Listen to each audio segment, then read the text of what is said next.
अस्सलामुअलैकुम। Asia 41 news के साथ मैं हूं आपकी मेजबान मुतरबा यूसुफ। खबर शामिल करते हैं ठुल से। हमारे रिपोर्टर सोहराब कुनरानी के मुताबिक ठुल के वकला बरादरी ने रुकन सिंध असम्बली डॉक्टर सहराब सरकी और इनके भाई पर बदताखोरी का इल्जाम लगा दिया।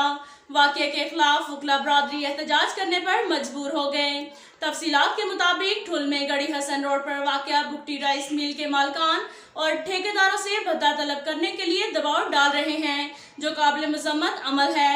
एहतजाजी मुजाहरे के दौरान एडवोकेट रोशन कुनरानी, अदनान सरकी, अकबर सरकी, गुलाब बुगटी और दीगर का कहना था कि रुकन असम्बली डॉक्टर सहराब और इसके भाई एडवोकेट गुलाब बुगटी का गढ़ी हसन रोड पर कायम राइस मिल के ठेकेदार से भत्ता वसूली के लिए दबाव डाल रहे हैं और भत्ता ना देने पर मालिक और ठेकेदार को राइस मिल बंद करवाने और हिरासमेंट करने के साथ साथ खतरनाक नताइज भुगतने की धमकियां दे रहे हैं।